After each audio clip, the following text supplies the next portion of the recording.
हाँ खान, ये रख लो। इसको मैंने खोल के पढ़ लिया था। इसमें तुम्हारे वालिद का नाम, तारीख पैदाइश, शहर का नाम, ये सब कुछ इसमें लिखना है, ठीक है?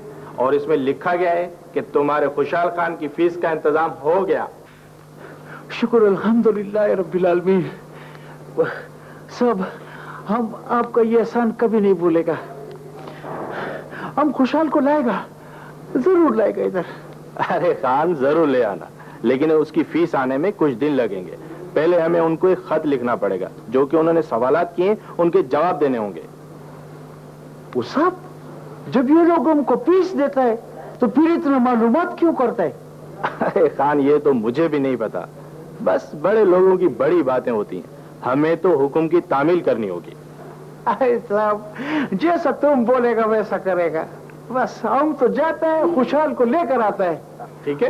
हाँ जरूर लाएगा। या अल्लाह, तेरा कितना शुक्र है मालिक।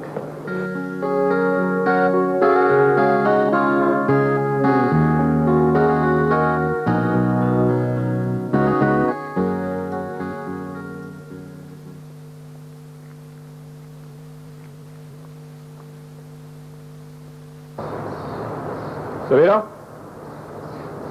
जब मैंने तुमसे कहा था कि तुम कहीं नहीं जाओगी तो कहाँ जा रही हो तुम? मैं यूनिवर्सिटी जा रही थी।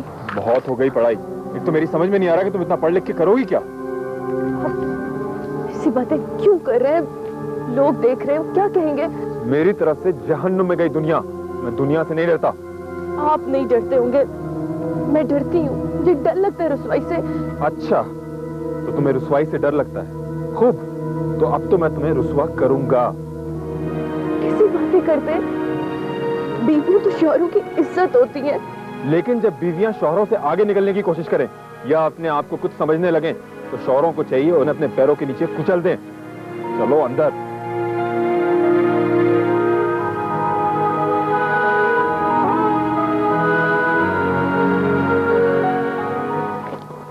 आदाब आंटी, कैसी हैं आप? जीते रहो बेटा, खुश रहो। बड़े दिन के बाद नजर आए। बस आंटी मैं तो आ रहा था, ये माम ने मना कर दिया था मुझे। क्यों भाई माहम, तुमने क्यों मना कर दिया था? बस आंटी ये कहती है कि जब भी मैं यहाँ पर आता हूँ, खाने पीने की चीजों पर नादिर शाह दुरानी की तरह हमला कर देता हूँ। आ गए तुम और सारा प्रोग्राम चौपट हो गया। अच्छा चलो, हम जा रहे हैं सवेरा की तरफ। उसका यूनिवर्सिटी से फोन आया था कि तबीयत उसकी सही नहीं है, तो तुम भी चलोगे हमारे साथ? जाना क्या है, आप लोग मेरे साथ चले ना? ये ठीक है। हाँ, तो मैं तो मुफ्त की राइड मिल जाएगी ना। ठीक है चलो चलो, मुफ्त की राइड का तो अलग मजा है। चलो।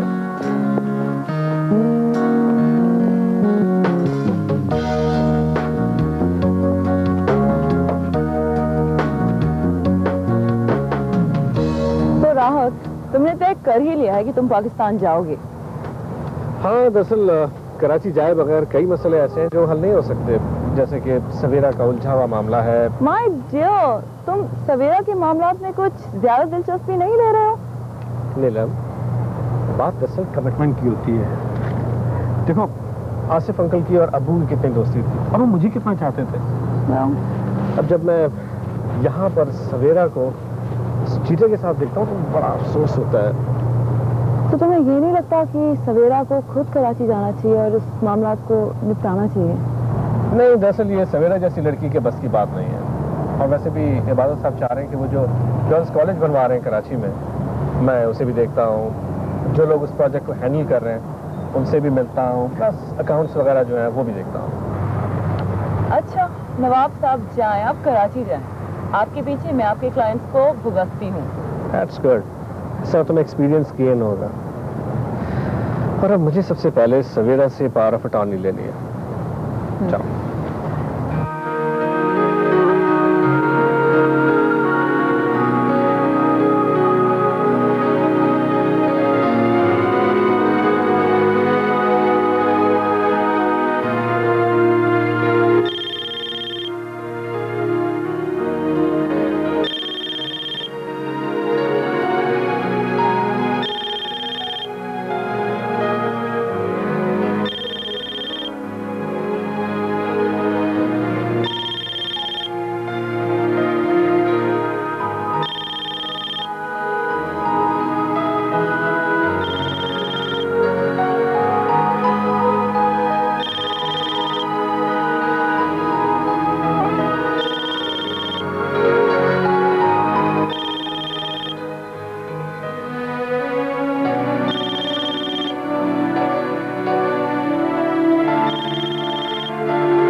मुझे क्या पता किसका फोन है। फिर भी फोन अटेंड तो किया जा सकता है। कभी आप कहते हैं कि फोन मत उठाओ, कभी आप कहते हैं फोन क्यों नहीं उठाया। मैं क्या करूं? अच्छा, अपनी फिलॉसफी में झाड़ो। मैं 2-3 दिन के लिए वॉशिंगटन जा रहा हूँ, मेरा अटैची केस तैयार कर दो। सुना नहीं तुमने मैंने क्या कहा?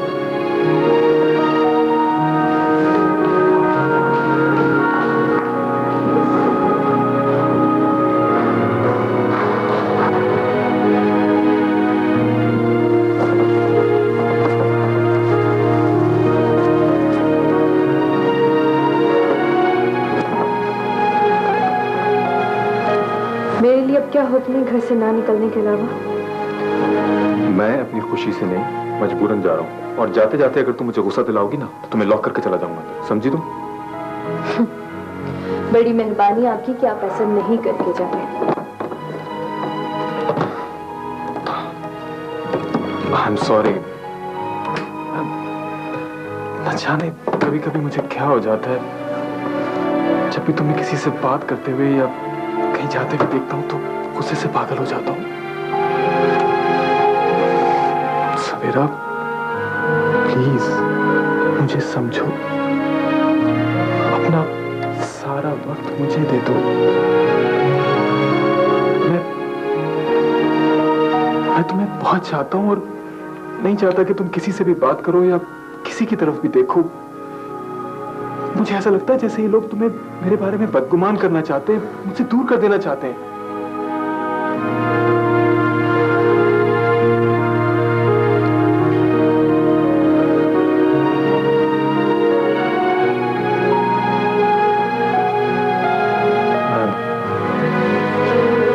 मुझे देर हो रही है, लेकिन जब मैं वापस आऊंगा ना तो सब ठीक हो जाएगा। हम बहुत सी बातें करेंगे, कहीं बाहर चलेंगे घूमने। तुम प्लीज मेरी गैर मौजूदगी में कहीं जाना मत और फोन उठाती रहना।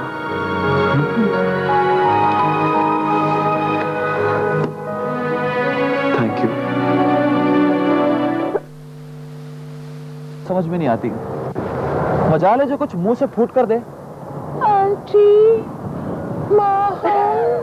मैं बिल्कुल ठीक हूँ, मुझे कुछ समझ में नहीं आ रहा, मेरी शायद सिर्फ तबीयत खराब हो गई। अरे भाई अगर तबीयत खराब है तो डॉक्टर को तो बताओ कि तुम्हें क्या प्रॉब्लम है।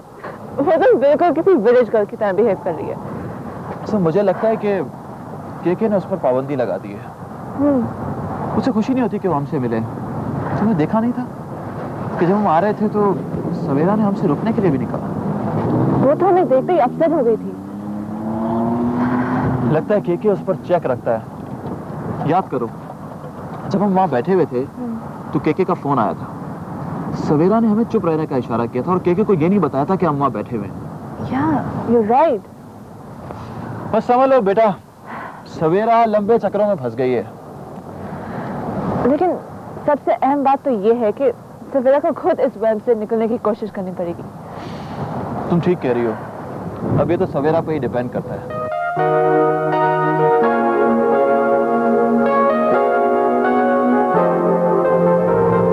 शुक्र है आपने ये पावर ऑफ अटॉर्नी वाला मसला भी हल हुआ। मैं तो आपको इतने फोन किए, ना आप मुझे घर पे मिली, ना आप मुझे हॉस्टल में मिली। कहाँ थी आप? असल में मेरी तबीयत ठीक नहीं थी। क्यों भाई, किसी डॉक्टर को चल के दिखाएं? नहीं, अब तो मैं बिल्कुल ठीक हूँ, बस अब मैं चलूंगी। क्या मतलब मैं चलूंगी? अभी चलते हैं, कहीं बैठते हैं, कहीं खाना खाते हैं, बातें करेंगे। नहीं, असल में आप लंच करें ना, मैं कैब से घर चली जाऊंगी। कैसी बातें करते हो आप? मेरी गाड़ी किस दिन काम आएगी? अच्छा, कहाँ है आपकी गाड़ी? गाड़ी पार्किंग लॉट में। वैसे आप तो ऐसी परेशान हो रही हो जैसे आपको कोई फ्लाइट पकड़नी हो। वो आज केके आ रहे हैं। क्या मतलब, वो कहीं बाहर गए हैं क्या? जी, वो न्यूयॉर्क गए हुए थे। ओह, वैसे के साथ हैं बड़े खुश नसीब कि आप इतनी बेकरारी से उनकी मुंतजर हैं। जी।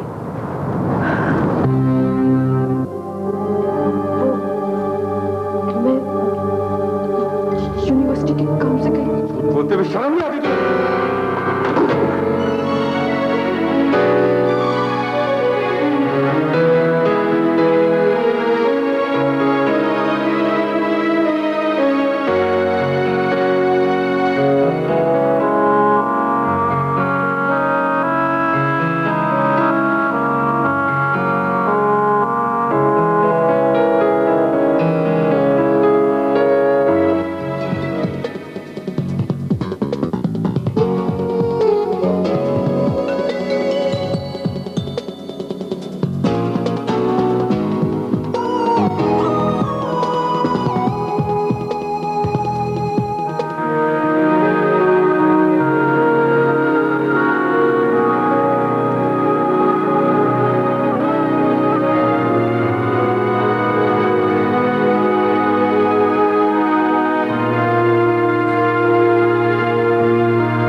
मुझे माफ कर दो सवेरा, आइंदा ऐसा नहीं होगा कभी भी, कसम से आइंदा ऐसा कभी नहीं होगा। माफ कर दो। मुझे नहीं मारो, मुझे किसी ने नहीं मारा।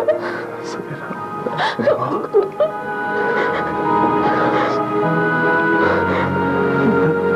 मैं कुछ नहीं कर रहा, देखो बात सुनो, ये पानी पी लो थोड़ा सा, तुम्हारी तबीयत ठीक हो जाएगी। मैं कुछ नहीं कर रहा सवेरा, थोड़ा सा पानी पी लो। शाबाश शाबाश, लो पानी, थोड़ा सा पानी पी लो।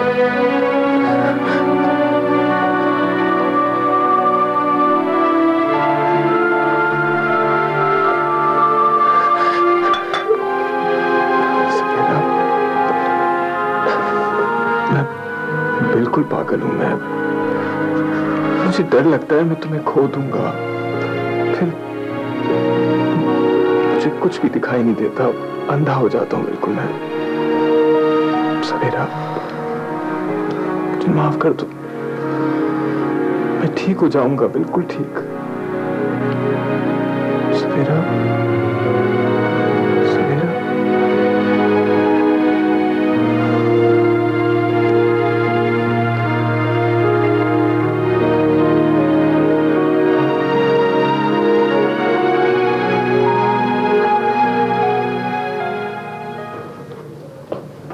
अंकल, आपने आसिफ अंकल और बर्जीस आंटी के मामलात को इस तरह हैंडल किया और सवेरा के इंटरेस्ट को जिस तरह आपने सेफगार्ड किया, उसके लिए मैं आपका निहायत ममनून हूं। कमाल कहते हैं हम यहाँ। आसिफ की और मेरी आज की नहीं 20 बरस पुरानी दोस्ती है और इसी तरह मंसूर भी मेरा जाती दोस्त रहा है।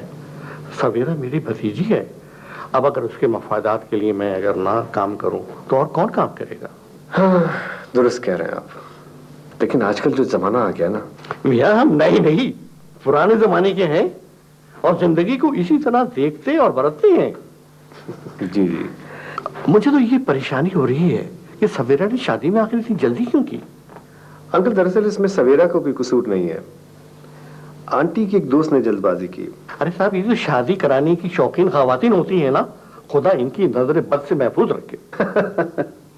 नजर बद, खूब कहा आपने। यार, इन बेवकूफों के चक्करों में असल बात तो रह ही गई।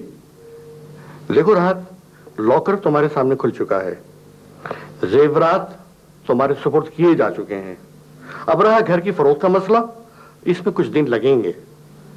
असल में तो सवेरा बीवी को यहां खुद आना चाहिए था, लेकिन खैर जहां तक घर के सामान का ताल्लुक है, मैं अपनी मुंशी की जेर निगरानी इसको पैक करा के अपने घर में रख लूंगा और फर्नीचर फरोख्त कर दूंगा।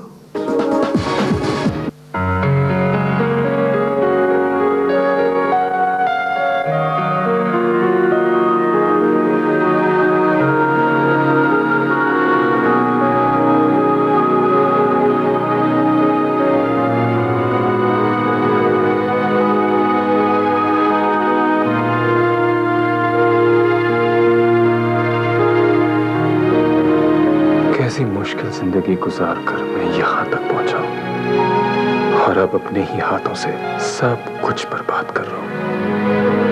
मेरा गुस्सा मुझे और मेरी जिंदगी को खाने लगा है। सवेरा मुझे अच्छी लगती है, पहले लम्हे अच्छी लगती थी जब मैंने उसे देखा था। उस वक्त मैंने सोचा भी ना था कि मैं उसे वाकई हासिल कर सकूंगा, लेकिन अब जब वो मुझे मिल गई है मैं हर लम्हा डरता रहता हूं। ठीक है कि मैंने उसे करोड़पति की बेटी समझा था, शायद वो गरीब होती तो मैं उससे शादी ना करता, लेकिन वो गरीब भी तो नहीं। सबसे बड़ी बात यह है कि उसकी जिंदगी की बुनियाद झूठ पर नहीं।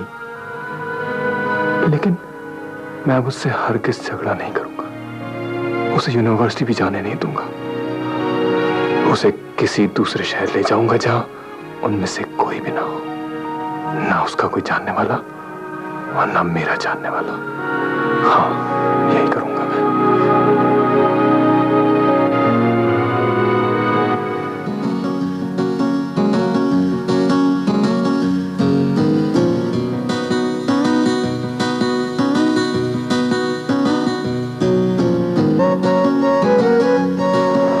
अरे भाई, आज सवेरा मुझे बहुत याद आ रही है।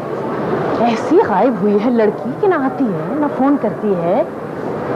क्यों मम्मी, इस वक्त ऐसी कौन सी खास बात हो गई जो आपको सवेरा याद आई?